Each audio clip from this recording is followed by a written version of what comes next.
In 2 weeks, we will commemorate the 78th anniversary of the victory during the Second World War, the defeat of Nazi Germany, where my country, with support of allies, made a decisive contribution, set the foundation for the post-war international order. Its legal foundation became the Charter of the United Nations, and our organization, the embodiment of genuine multilateralism, gained a central coordinating role in international politics.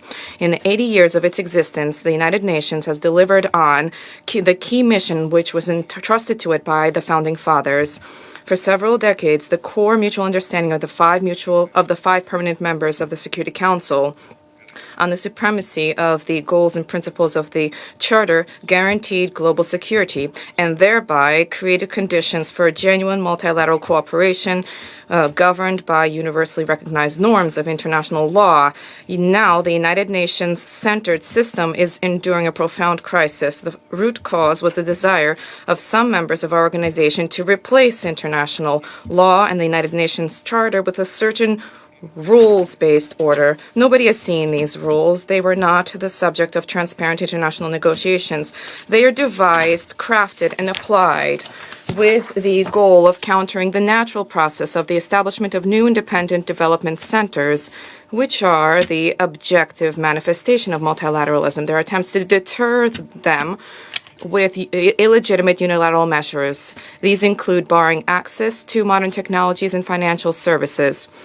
They include expulsion from supply chains, confiscation of property, destruction of critical infrastructure of competitors, and manipulation with universally agreed upon norms and procedures. As a result, global trade has become fragmented, market mechanisms have collapsed, the World Trade Organization has become paralyzed, and now, clearly and openly, the International Monetary Fund has morphed into a tool for the achievement of the goals of the United States and their allies, including goals of a military nature. In a desperate attempt to assert their domination by punishing their insubordinates, the United States has taken the path of destroying globalization, which for many years they have raised up as the highest benefit of all of humanity, advancing the multilateral system, global economic system. Washington and its Western subordinates leverage those rules every time they need to justify illegitimate attempts against those who base their policies in line with international law and those who abandon the parochial interest of the global billion. The Western colleagues have long found it inconvenient to reach agreement through universal formats such as the United Nations for ideological justified policy to undermine multilateralism in abandonment of democracy and countering autocracy. Beyond the Summit for Democracy, where self-proclaimed hegemon determines composition, there are other clubs of select individuals are adopted. The Summit for Democracy, the Alliance for Multilateralism, the Global Partnership for Artificial Intellect, the Global Coalition for Freedom of Media, the Paris Call for Trust and Security in Cyberspace. All of these and other exclusive projects have been devised to undermine negotiations on relevant themes under the aegis of the United Nations, to impose non-consensual concepts and decisions that are convenient for the West, and these are proposed as a position of the international community. Let's call a spade a spade. Nobody allowed the Western minority to speak on behalf of all of humankind. There's a need to be polite and to respect all members of the international community. By imposing the rules-based order, its sponsors arrogantly reject a key principle of the Charter of the United Nations, namely sovereign equality of states. The quintessential nature of the complex of superiority or exceptionalism was the lordly statement of the head of the European Union head, Joseph Borrell, stating that Europe is a heavenly garden and the rest of the world is a jungle. I would also quote the joint declaration of NATO-EU dating 10 January 2023, which states, I quote, "The United West will leverage all economic, financial, political, and, I would note this in particular, military instruments at the disposal of NATO and the EU for the advancement of the interests of our common billion. That is what the declaration states. The collective West has arrogantly reshaped for tailored processes of multilateralism at the regional level for the advancement of their interests. Just recently, the United States called for the Monroe Doctrine to be revived, demanding that Latin American countries limit ties with the Russian Federation and People's Republic of China. This policy, however, came up against the decisive focus of countries in the region to strengthen their own multilateral structures, first and foremost, CELAC, and to uphold their legitimate right to stand as a pillar of the multilateral world order. The Russian Federation fully supports these justified aspirations. Now, there have been significant forces of the United States and allies to undermine multilateralism in the Asia-Pacific region. And this cooperation around economy and security has for decades been unfolding around ASEAN. This system allowed for consensual approaches to be established, which were beneficial to the dozen members of ASEAN and their partners in dialogue, including Russia, China, the U.S., India, Japan, Australia, Republic of Korea, which provided for genuine inclusive multilateralism by advancing the Indo-Pacific strategy. Washington has embraced a policy of destroying this established architecture. And during the last NATO summit in Madrid, there was an assertion of all peace lovers and about the exclusively peaceful nature of their military programs, announcing global responsibility and divisibility of security in the Euro-Atlantic and the so-called Indo-Pacific regions. So now, the policy of NATO, as of course a defensive organization, is now moved to western shores of the Pacific Ocean. The bloc-based approaches undermine the Asia-centric mindsets, and they are manifest in the creation of a military alliance, AUKUS, which has now embraced Tokyo, Seoul, and a number of ASEAN countries under the aegis of the U.S. Mechanisms for intervention in maritime security issues have been established to uphold the unilateral interests of the West. Mr. Borrell, who I mentioned, promised yesterday to send EU military naval forces to that region. It is not concealed that the goal of the Indo-Pacific strategy is to deter China and to isolate Russia, and this is how Western colleagues view effective multilateralism in the Asia-Pacific region. After the collapse of the Warsaw Treaty Organization and the Soviet Union departing from the stage, a hope was fermented for the advancement of the principles of genuine inclusive multilateralism in the Euro-Atlantic space, but instead of tapping into the potential of the OSCE on equitable, collective basis, Western countries not only preserve NATO, but contrary to their pledges, they moved towards arrogantly absorbing spaces, including those territories where vital interests of the Russian Federation existed and will always continue to exist. As was reported by the then U.S. Secretary of State Jim Baker to President George Bush the Elder, the main threat for NATO is the Organization for Security and Cooperation in Europe. And I would add that presently the United Nations and what is enshrined in its charter also represent a threat to Washington's global ambitions. Russia has painstakingly attempted to reach mutually beneficial multilateral agreements with an emphasis on the principle of indivisibility of security, which was proclaimed and enshrined in outcome documents of the OSCE summits of both 1999 and 2010. There, it states explicitly, categorically, black and white, that nobody is to strengthen one's own security at the expense of the security of others. And no state, group of states, or organization can be vested with a primary responsibility for the maintenance of peace in the OSCE region, or consider any region of the OSCE whatsoever as a part of its sphere of influence. NATO trampled upon these obligations, and the presidents and premiers of its member states, and did the opposite, proclaiming its right to any arbitrary action.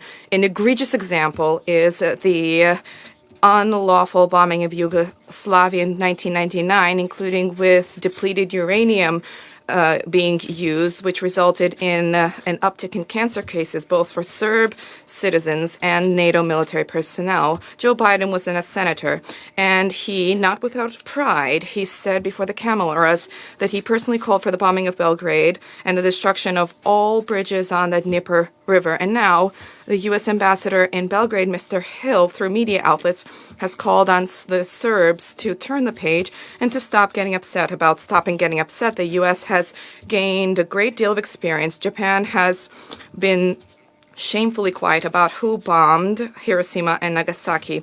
As we know, during the G7 summit, Mr. Blinken, with great pathos, lamented the suffering of victims of the bombing, but he did not manage to mention the culpability of the United States. These are the rules.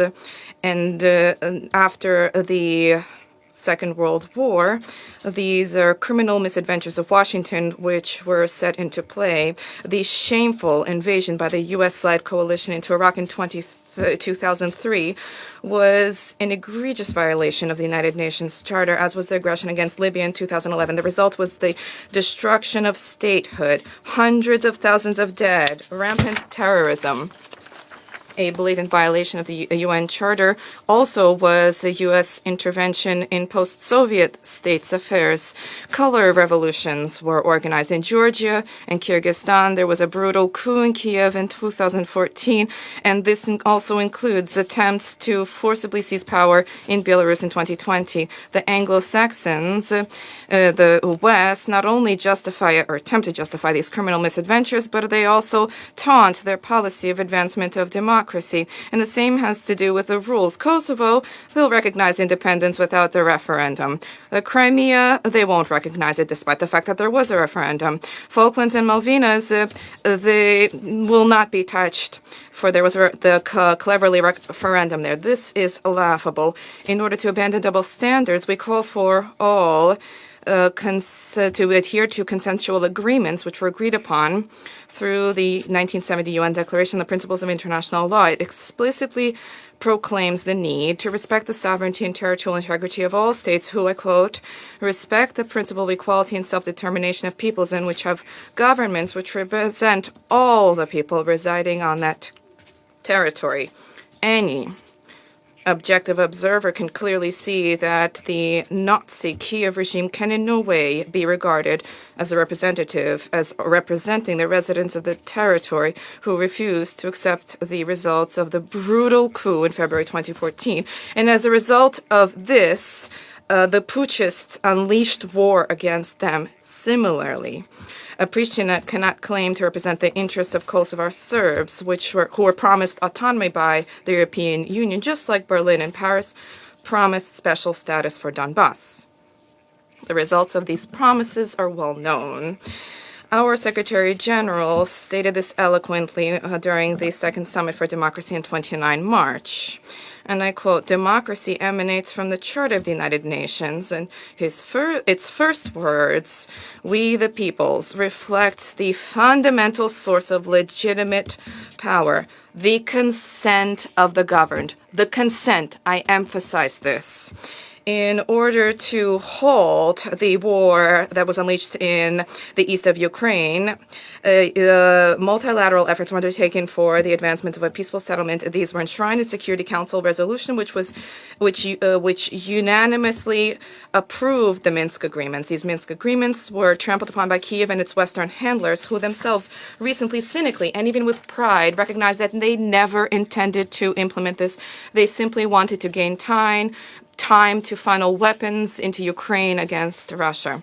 In this way, there was a public proclamation of a violation of multilateralism, a multilateral obligation of all members of the United Nations, which is enshrined in the Charter, which requires that all members comply with the resolutions of the Security Council. Our subsequent action to prevent confrontation, including President Putin's proposal dating December 2021 for the agreement to be reached on multilateral mutual security guarantees, were high-handedly rejected. Nobody, we were told, can prevent NATO from embracing Ukraine. For all of the years after the coup, despite our insistence, none of Kiev's handlers brought Poroshenko or Zelensky or the Ukrainian Upper Rada to their census. Nobody brought them to the census. In the Upper Ukrainian Rada, through legislation, the Russian language, Russian education, Russian media outlets, and Russian culture, religious traditions were destroyed in a direct violation of the Ukrainian Constitution and the Universal Convention on the Rights of National Minorities. In parallel, the Kiev regime, through legislation and day-to-day life, introduced Nazi practice and theory without any concealment. Openly, they organized in the center of Kiev and other cities exuberant torch-bearing marches with SS division banners upheld.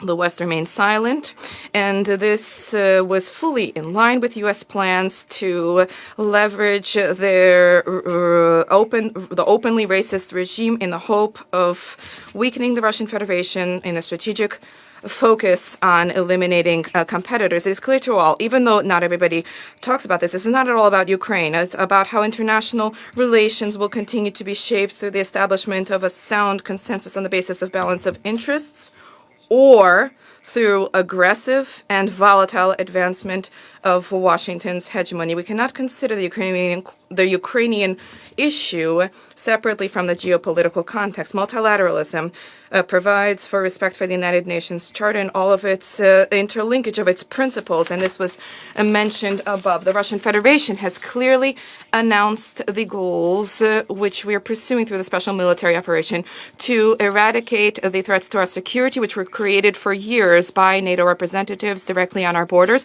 and to protect people who have been deprived of the rights proclaimed through multilateral conventions, to protect them from the public statements of a Kiev regime and their actions and direct threats to destroy and expel them from territories where their predecessors lived for centuries. What were the U.S. doing in NATO doing in Yugoslavia, in Iraq, in Libya? Were there threats there to their security, their culture, their religions, their languages? What were the multilateral norms that they guided them in their proclamations of the independence of Kosovo and the violation of the principles of the OSCE through the destruction of the stable economically stable states of Iraq and Libya, which collapsed as a result of their actions, and there's places were located thousands of miles from U.S. shores. The multilateral system was a blatant attempt of the U.S., and there's a clear imbalance in the UN Secretariat and the UN as a whole, and this is now seen in the staff who are now taking liberties with politically motivated conduct that is not befitting of international civil servants. We urge the Secretary General to ensure that all of his staff comply with impartiality in line with Article 100 of the UN Charter. We also urge the Secretariat leadership in drafting documents on the common agenda, which was mentioned here, the new agenda for peace, which is mentioned here, to be guided by the need to suggest to member states ways to find a balance of interests rather than helping to advance neoliberal concepts. Otherwise, instead of a multilateral agenda, there will be a deepening of a division between the golden billion and the international majority. Speaking of multilateralism, we cannot be limited to the international context as a whole. Just when we talk about democracy, the international context cannot be disregarded. Double standards need to be abandoned, and multilateralism and democracy need to be respected within states and in their relations one another. Everybody knows that the West, in imposing their understanding of democracy on others, does not want to see democratization of international relations on the basis of respect for sovereign equality of states. But now, advancing their rules on the international arena, they're increasingly asphyxiating multilateralism and democracy at home, applying increasingly repressive tools for suppressing any dissent, as their criminal Kiev regime has done with the support of its teachers, the U.S. and allies. Distinguished colleagues, as was the case in the Cold War, we have reached a dangerous, possibly even more dangerous threshold. The situation is worsened with the loss of trust in multilateralism, when the financial economic aggression of the West is destroying the benefits of globalization, when the United States and its allies are abandoning diplomacy and demanding clarification of relations on the battlefield. And this is all done in the halls of the United Nations, which was created to prevent the horrors of war. The voices of wisdom are undermined, and they're calling for the revival of culture of dialogue, and they are muzzled by those who have decided to undermine the core principles of multilateral relations. We all need to return to the source, respect for the purposes and principles of the UN Charter and all the diversity and interlinkages. Genuine multilateralism on the international stage at present necessitates adaptation of the United Nations to reflect the trends of the establishment of multilateral architecture of international relations. There's a need to expedite reform of the Security Council to enhance representation of Asian, African, Latin American countries. The current excessive, overwhelming representation of the West in this body undermines the principle of multilateralism. As well as initiative, the Group of Friends in Protection of the UN Charter was established. We urge all states respecting the Charter to join this. There's an important need for to tap in the potential of BRICS, SCO, EUROSEC, CISC, STO, and of course, we are in favor of actively leveraging the initiative and position of regional associations of countries of the Global South. An important role in supporting multilateralism can be played by the G20 if Western participants stop diverting the attention of colleagues from pressing matters on its agenda in their attempt to conceal their own culpability for the accumulation of crises in the global economy. Our common obligation is to preserve the United Nations as the tried and tested beacon for multilateralism and coordination of international policies and politics. The key to success is concerted efforts, abandonment of claims for any exceptionalism, and I repeat this once again, respect for sovereign equality of states. This is what we all signed on to when we ratified the Charter of the United Nations. In 2021, President Putin proposed the establishment of a summit. The summit to convened for permanent members of the Security Council. The leaders of China and France supported this initiative. However, unfortunately, this was not realized. This is directly related to multilateralism, not because the 5 permanent members have certain privileges as compared to the others, but specifically due to their particular responsibility under the Charter of the United Nations for the maintenance of international peace and security. And this is specifically what is required now under the imperatives of the UN-centric system, which as a result of the actions of the West is evaporating before our very eyes. Concerns about the situation are increasingly prevalent in the multilateral initiatives and ideas of global South countries, from the East and from East, Southeast Asia, from the Arab Muslim world as a general, and Africa, Latin America. We value their intention to focus on concerted efforts for the maintenance of a balance of interest on the basis of the sovereign equality of states and indivisibility of security.